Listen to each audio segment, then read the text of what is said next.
എന്തായാലും അതിനോട് ശ്രീ കെ അനിൽകുമാറിന്റെ പ്രതികരണം കൂടി തരാം. ശ്രീ കെ അനിൽകുമാർ, ഇപ്പോൾ വ്യക്തമാകുന്നത് 2019 തന്നെ റദ്ദാക്കേണ്ടിയിരുന്നത് ഇത്രയും കാലം 5 വർഷം എടുത്തിരിക്കുന്നു. അപ്പോൾ എന്താണ് ഇതിന്റെ വിശദീകരണം അല്ലെങ്കിൽ ന്യായീകരണം?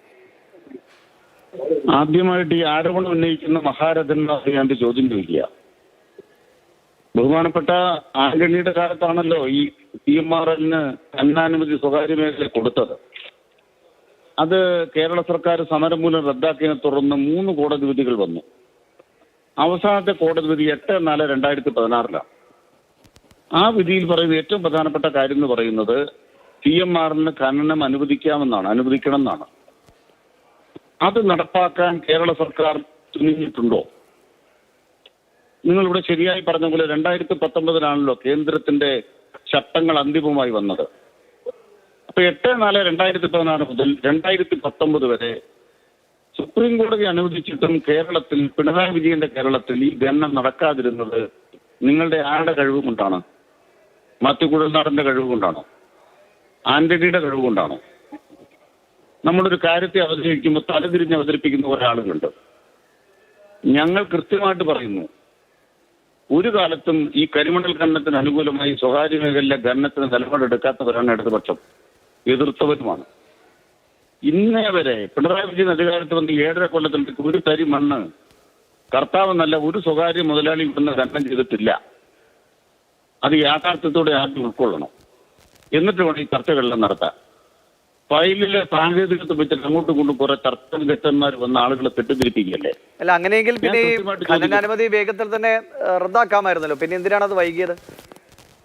അവിടെയാണ് കൃത്യമായ ഉത്തരം. 8/4/2016 കഴിഞ്ഞ് കേരള സർക്കാരിന് ആദ്യത്തെ ഒരു അവസരം ഉണ്ടായി 2018 VF സർക്കാർ കൊണ്ടുവന്ന വ്യവസായ നയം. ആ വ്യവസായ നയം ഞങ്ങൾ തുടർന്നു. എന്നിട്ട് ഞങ്ങൾ പറഞ്ഞു 2018 നമ്മൾ വ്യവസായ നയത്തിനകത്ത് കൃത്യമായിട്ട് പറയുന്നു പൊതുമേഖലയിൽ മാത്രമേ ഖനനമുള്ളൂ. അതിനുശേഷമല്ലേ 2019 കേന്ദ്രത്തിന്റെ നയം വന്നത്. അപ്പൊ കേന്ദ്രത്തിന്റെ നയം വരുന്നതിന് മുമ്പ് തന്നെ 2018 പൊതുമേഖലയിൽ മാത്രമാണ് ഖനനം പാടുള്ളത് എന്ന് ഞങ്ങൾ പറഞ്ഞത് കർത്താവിനെ സഹായിക്കാനാണോ? തീരെ മനസ്സിലാകില്ല. എന്നിട്ട് അതിലൊരു തർക്കം വന്നു. തർക്കം എന്താണ്?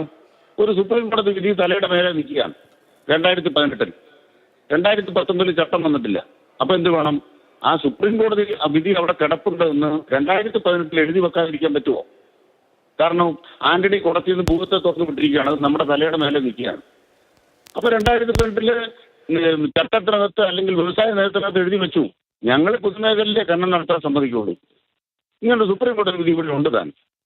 2019 എന്ത് സംഭവിച്ചു? 2019 കേന്ദ്ര ഗവൺമെന്റ് ചട്ടങ്ങൾ വന്നു. തുടർന്ന് എന്താ ഉണ്ടായത്? ബഹുമാനപ്പെട്ട അഡ്വക്കേറ്റ് ജനറലിനോട് പറഞ്ഞു, ഈ 2016 ഒരു കോടതി വിധി ഇവർ വാങ്ങിച്ചു വെച്ചിട്ടുണ്ട്. അത് 3 കോടതി വിധികളുടെ അവസാനത്തെ വിധിയാണ്, സുപ്രീം കോടതി വിധിയാണ്. 2019 കേന്ദ്രത്തിന്റെ ചട്ടം വന്നിരിക്കുന്നു. ഇനി നമുക്ക് എന്ത് ചെയ്യാം? അപ്പോൾ അഡ്വക്കേറ്റ് ജനറൽ CPM-ന്റെ നേതൃത്വത്തിൽ മന്ത്രിസഭ തീരുമാനിക്കുന്ന വക്കീലല്ലേ സുധാകര പ്രസാദ് സാറ്. ഞങ്ങൾക്ക് രാഷ്ട്രീയമായിട്ട് അദ്ദേഹത്തെ സ്വാധീനിച്ച് എന്തെങ്കിലും ചെയ്യാൻ ഞങ്ങൾ ശ്രമിച്ചാം. അദ്ദേഹം നിയമപരമായിട്ട് പറഞ്ഞു, ആ കർത്താവിന്റെ കമ്പനിക്ക് മണൽ ഖനനം നടത്താൻ സുപ്രീം കോടതി വിധിയെ നോക്കേണ്ടതില്ല, 2019 ചട്ടമാണ് നോക്കേണ്ടത്. പിന്നെ ഇവിടുത്തെ ആളുകൾ ഇന്നലെ തൊട്ട് കബളിപ്പിക്കുന്ന ഒരു കാര്യം ഞാൻ പറയാം. എന്താണെന്നറിയാമോ? ഈ ഖനനം നടക്കുന്ന സ്ഥലം തിരിച്ചെടുത്തില്ല. അതാണ് കേട്ടത്. എന്റെ അറിവ് ശരിയാണെങ്കിൽ, ഞാൻ എന്റെ പൂർണ്ണമായിട്ട് എന്റെ അറിവ് ഇതാണ്. ഖനനം നടത്താൻ വേണ്ടി കർത്താവ് അപേക്ഷ കൊടുത്തത് സർക്കാർ ഭൂമിയിലല്ല, അവരുടെ ഭൂമിയിലാണ്. ആ ഭൂമി തിരിച്ചെടുക്കേണ്ട കാര്യമില്ല. കാരണം എന്താണ്? ഖനനം നടക്കുക എന്ന് പറഞ്ഞാൽ ഇൽമനേറ്റ് എന്ന് പറയുന്ന ഇത്തരം കാര്യങ്ങളൊക്കെ തന്നെ സർക്കാരിന്റെ സ്വത്താണെന്നാണ് ചട്ടം. അപ്പൊ നിങ്ങളുടെ സ്വന്തം ഭൂമിയാണെങ്കിലും അത് സർക്കാരിൻ്റെതായത് കൊണ്ടാണ് ലീസിന് അനുവാദം കൊടുക്കുന്നത്. പ്രശ്നം എന്താണെന്ന് വെച്ചാൽ അത് തിരിച്ചെടുക്കേണ്ട ഒരു കാര്യമില്ല. അതിന് കാരണം എന്താണ്? അവരുടെ കയ്യിലിരിക്കുന്ന സ്ഥലമാണ്. അവർ കുഴിച്ചോല്ലോ എന്നുള്ളതല്ലേ ചോദ്യം. അപ്പൊ 2016 മുതൽ 3 കൊല്ലക്കാലം ആരോടും ചോദിക്കാതെ കുഴിക്കാമായിരുന്നു. അവിടുന്ന് കോടികളുടെ ഇൽമനേറ്റ് കൊണ്ട് പോകാമായിരുന്നു.